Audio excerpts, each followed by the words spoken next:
Hello, my name is Russell Myers. Welcome to Issues Unite. All right, so I wanted to talk more about peace and steps that could be taken to achieve peace. But I'm also going to delve into prosperity because let's face it, prosperity and peace tend to go hand in hand, especially with a capitalist economy like ours. So let's start off. Okay, peace. You know, some steps that people keep on saying they want to see Biden, um, you know, reverse a lot of Trump's policies. Okay, well, how about we reverse some of these policies, such as reopening, different embassies, the Russian embassies, the Palestinian embassy, the Venezuelan embassy, and yes, one of the Chinese embassies was closed down in the United States as well. So why let's reverse the policies and reopen these embassies? Okay, that would be a good step toward peace.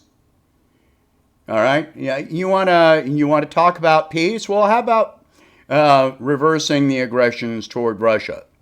Let's reverse the Trump policy of recognizing Juan Guaido as the president of Venezuela, who never even ran in an election and has been disavowed by the entire European Union. Where the United States was once saying, oh, 70 countries recognize him. Never mind the fact that like 120 countries did not recognize Guaido. Instead, what is he talking about? He's talking about, implementing regime change in Venezuela. He's throwing threats at Russia. How about reversing the the tariffs that have been imposed on China? How about reversing the tariffs that have been imposed on our allies? Because all of these tariffs are causing us, American consumers, money. It is driving up our cost of living. We are the ones paying for these tariffs. It doesn't really hurt the other countries. Look at China's trade. It's skyrocketing.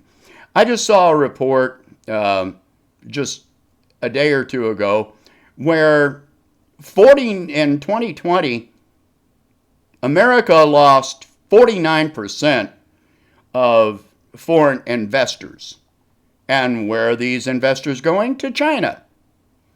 They are investing in China and turning away from us, which further serves to degrade the US dollar in trade. And with us having a national debt and a corporate debt and a consumer debt, all of which, pick any one of them, and they are at the highest levels of any country in world history. How about we reverse those policies? Those would be good things.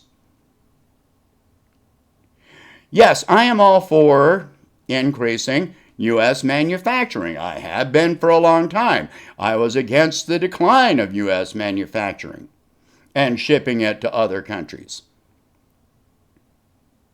I mean, I was against NAFTA. So, but Biden was all for NAFTA. That back in the early 90s. He was a major proponent of NAFTA. So how about we reverse that? How about we reverse all of this? Get rid of all of these trade deals that are, exporting jobs and driving up our cost of living. I just saw a report just a short while ago. The cost of international shipping since November has increased by 80%.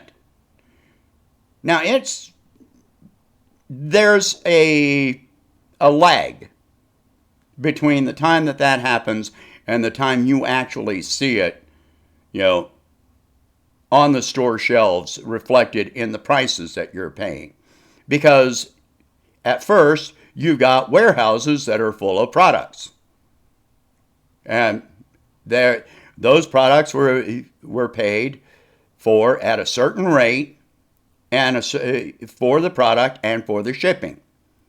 But then, as the higher shipping takes effect, there's a gradual and insidious increase in the cost of consumer goods.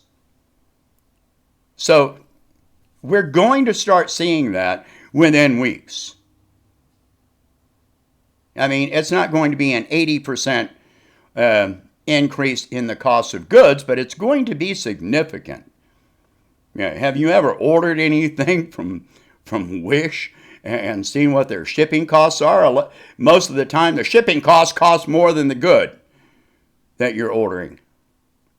So if we're going to, keep on seeing this, is this going to lead to more peace?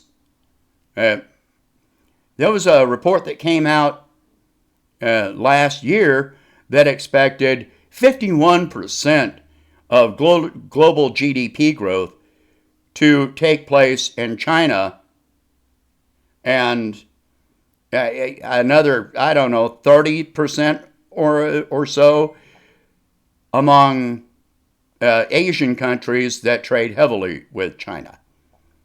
So how much peace? With our aggressions,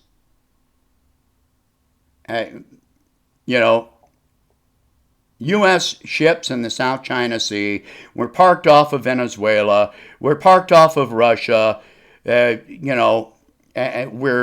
imposing sanctions on our allied countries. How much peace do we expect to achieve through any of this? All right, let's get to Iran. I said I was going to talk about Iran. And let's talk about Palestine. So let's go to Palestine first. He says that he wants to encourage peace between Israel and Palestine. Well, okay. Then how about he reverse the Trump decision to move the U.S. Embassy from Tel Aviv to Jerusalem? How about we reverse that and move the embassy back to Tel Aviv? Because that was highly objected to throughout the Muslim world. All right, that would be a step toward peace. Instead, we're supporting Israel. How about we stop selling weapons to Israel? I mean, all that, Palestine has is homemade shit. So how about we reverse all of that? Iran. All right, he says he wants to reinstate the JCPOA. Great, I'm all for that. However, we're also increasing our military footprint in Saudi Arabia, as I illustrated in my last video. Is that going to help? We're arming Israel, we're arming and increasing our footprint in Saudi Arabia in case of Iranian aggression. Iran has not militarily invaded another country since 1798. Okay? They have a right to defend themselves. Israel is engaging in genocide against Palestine. They are illegally occupying Palestine and the Golan Heights. They do not have a single neighboring country that they have not attacked at some point. They even attacked the United States. Look up the USS Liberty. It was a long time ago, but Israel attacked us. Has Iran ever attacked us? No. Not outside of their own country. And that was just to kick us out. So, when we start taking these steps toward peace, when do we sit down and stop saying we're going to support Israel, we're going to support these countries that are conducting genocide, and call them our friends? When are we going to stop this? If you're not in favor of ending these policies, then you're not in favor of reversing Trump policies. You're not in favor of peace. You're not. You can stop lying about it. You're not. All right, so again, prosperity, manufacturing. Okay, fine. I said I'm in favor of increasing American manufacturing. But this has to happen in stages.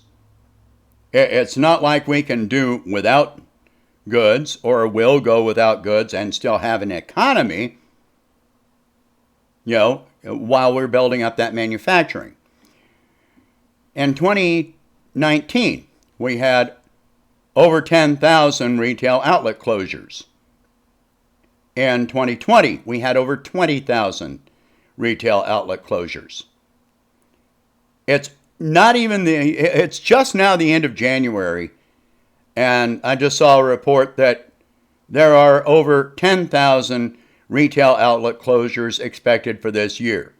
Usually those predictions, the most accurate, don't come until the end of the first quarter at least. So that would not be until end of March, beginning of April. So we can expect the number of retail outlet closures in this country to drastically escalate. The closures are going to go through the roof. Consumers have nothing to spend. And with the stimulus, their bailout package being pushed back to March, April, if ever, then what's going to happen to consumer confidence and consumer spending? I've already reported on, and told you about, 900,000, 926,000 layoffs in the first 2 weeks of this year. 1.8 million right there. Do you think that that's going to ease up? It's not. If you don't have people spending money, you don't have an economy. Why are you going to build manufacturing capacity when nobody's buying anything? You have to have liquidity. You have to have money to invest. The corporations have already driven our debt to unsustainable levels. Look at our national debt. And that's not even mentioning the corporate debt or the consumer debt, which has been driven up by people that have been relying on credit cards just to survive for the past year. By the end of this, are they going to have anything to spend? Even if you give them jobs right now, right this minute, it's going to take them months or years to pay off their existing debt.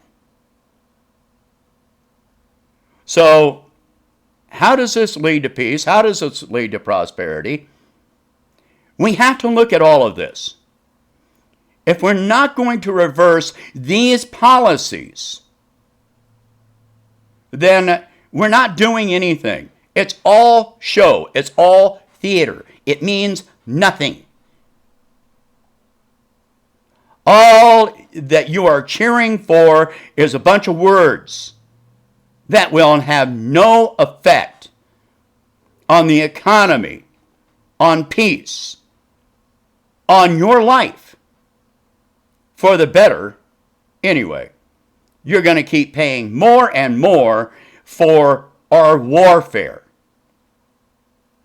You're going to keep paying more and more for consumer goods, for your cost of living, for your everyday life. It's going to go up and up and up. So if we're not reversing these policies, yes, reverse some of Trump's policies. Absolutely. But let's reverse the right ones. Let's have priorities right now. Okay? Share this video. Talk about these subjects. Talk about them. All right? If you can, which not many can, please donate $1 a month to help expand the channel, and I will catch you in the next one.